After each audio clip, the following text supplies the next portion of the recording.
नाजरीन, मियाँ ताहिर हाज़िर खिदमत। आज मैं आपको दो तीन बड़ी ख़बरें दे रहा हूँ।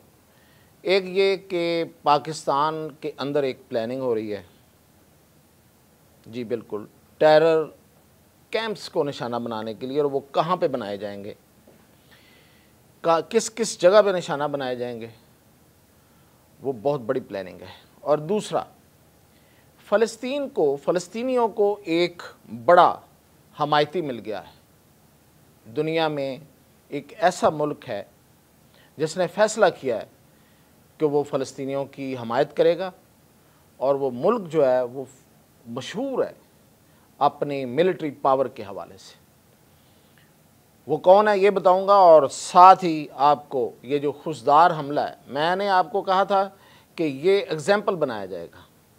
अब इसमें दो किस्म के ऑपरेशन हैं, उनके नाम भी आपको पहले बता चुका हूँ, और कौन सा ऑपरेशन किस हद तक जा रहा है, कितने लोग अब तक पकड़े गए हैं, और वो सबूतों के साथ।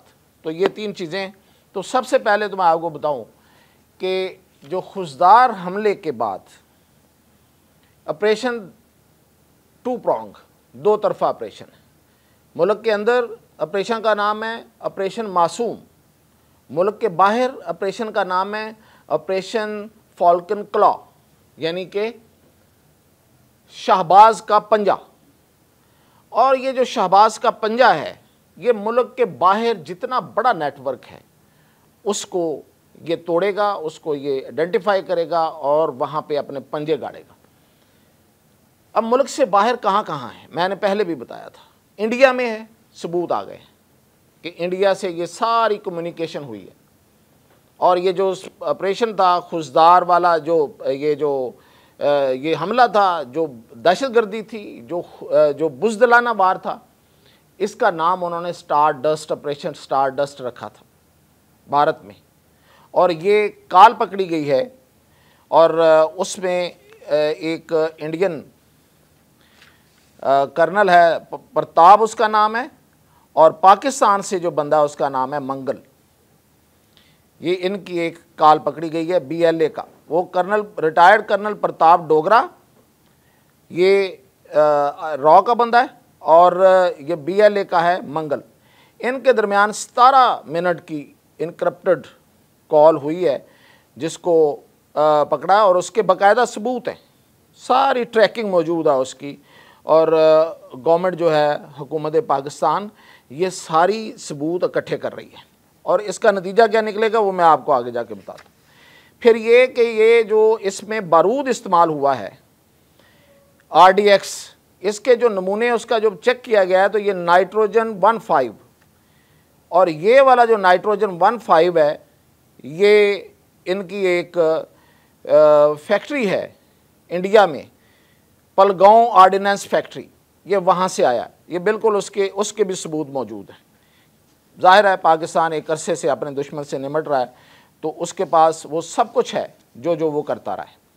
अब जो लोग पकड़े गए हैं उनकी तफसील कुछ यूँ है कि अब्दुल लतीफ़ वल्द मोहम्मद ईसा, इसको पकड़ा गया है, और ये बंदा जो है, इसके पास से मोबाइल फ़ोन, एक खुफिया नंबर जो कि दिल्ली के साथ इसकी राब्ता करवाता था। दिल्ली में मौजूद इनका जो जूडी रोड है, वहाँ पे जो इनका राब्ता है वहाँ पे करवाता था।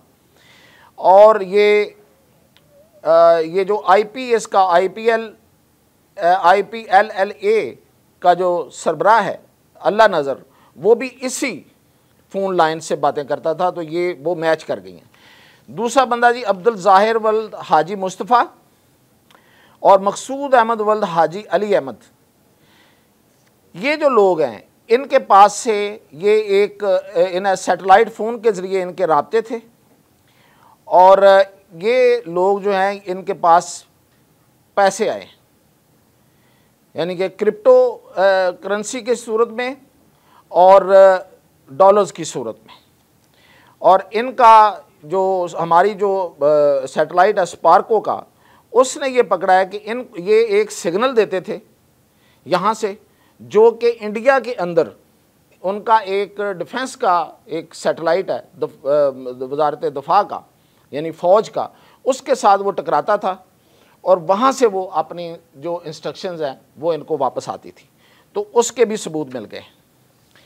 और फिर ये कि ये जो कार्रवाइयाँ हैं, इसमें मैंने आपको पहले भी बताया था कि ये हर जगह पे इनको पकड़ा जाएगा। इनके ये जो मनशियात बेचने वाले ग्रोह होते हैं, इनके ज़रिए भी इनकी चूँकि राब्ताकारी होती है। तो हमारी मैरीटाइम ने चाबहार में और चाबहार के दरमियान बंदर पूर्व बंदर और चाबहार के दरमियान एक कश्ती को पकड़ा, जो कि ये मनशियात का कारोबार करने वाले लोगों का वो काफ़िला था। उसमें से एक ड्रम पूरा जो है वो इसका बारूद का वो पकड़ा गया है। तो ये जो ऑपरेशन है ये हर तरह से चल रहा है।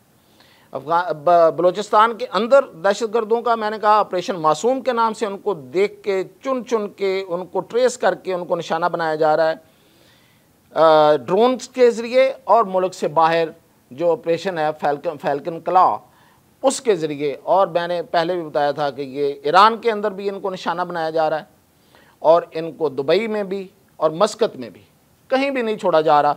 और ये जो मैंने आपको कहा कि रकूम मुंतकिल हुई हैं, ये एक दुबई के एक बैंक से हुई हैं, और उस बैंक का पूरी उसकी जो ट्रांजैक्शन है वो भी सामने आ गई है।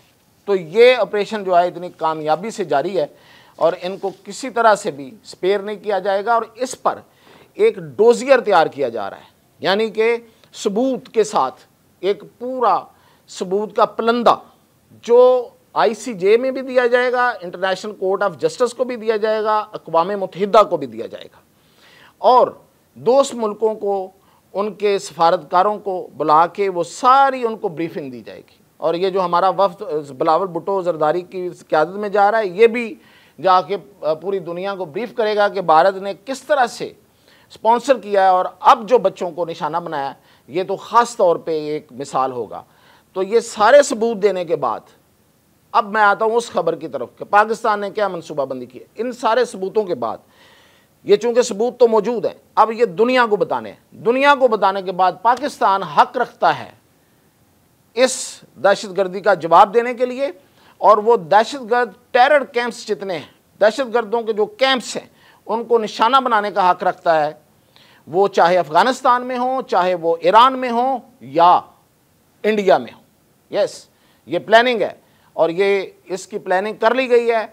अगर वो इंडिया के अंदर दहशतगर्दी जो सपोर्ट हो रही है, जो उनको ये जो मैंने कहा सबूत है, और वहाँ पे लोग भी हैं और इनके ज़रिए पैसे भी भिजवाए जा रहे हैं और कम्युनिकेशन भी हो रही है, तो वहाँ पे मिसाइल अटैक किए जाएंगे। और इस दफ़ा इंडिया के बहुत अंदर, बहुत दूर तक जाके मिसाइल अटैक किए जाएंगे, और वो बड़े प्रिसाइज होंगे। इंडियन आवाम को घबराने की ज़रूरत नहीं है, सिर्फ टारगेट्स को अवेल किया जाएगा। पहले भी फौजी जो इंस्टॉलेशंस हैं उनको निशाना बनाया था, किसी सिविलियन को निशाना नहीं बनाया।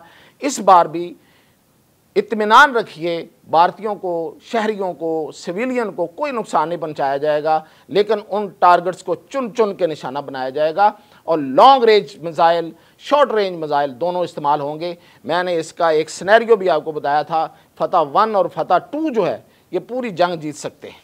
अब आखिर में मैं आपको बताता हूँ कि फ़लस्तीन का कौन हामी आ गया है। तो शुमाली कोरिया ने फैसला किया है कि वो फ़लस्तीनियों की हमायत करेगा हर लिहाज से, और उसके पास जो सबसे बड़ी हमायत करने का जो वो कर सकता है, वो मिलिटरीली कर सकता है। तो इसलिए उसने गज़ा में इज़राइल के ख़िलाफ़ असला देने का, उनको इंटेलिजेंस सपोर्ट देने का, इवन उसने अपने एक्सपर्ट्स जो हैं वो भेजने का, अपने कमांडोज भेजने का कह दिया है, और अपनी हुकूमत को वो जो सरबराह है शुमाली कोरिया को, उसने ऑर्डर दिए हैं कि फ़लस्तीनियों की हर सूरत मदद की जाए और इज़राइल का रास्ता रोका जाए कि वो इस दुनिया का ऐसा गुंडा बना हुआ है कि जिसका रास्ता रोकना अब किसी के शायद बस में नहीं है। तो ये एक नया प्लेयर है, नया हामी है, और उसका जो आपको पता है उसके जो स्टाइल का, वो एक डिक्टेटर आदमी है और वो पीछे हटने वाला नहीं है। और किस कदर उसका जो मिसाइल प्रोग्राम जो है वो कामयाब है, कि अमेरिका भी उससे डरता है। ट्रंप उसके साथ पिछली दफ़ा आगे हाथ मिलाता रहा इसलिए कि कहीं वो मिसाइल ना दाग दे। तो वो बंदा जो है वो अनप्रडिक्टेबल है, हो सकता है कि वहाँ से कोई मिसाइल फायर कर दे इसराइल पे और फिर इसराइल की तबाही शुरू हो जाए। तो ये है थी अब तक की अहम खबरें। मज़ीद अपडेट के साथ हाज़िर हूँ।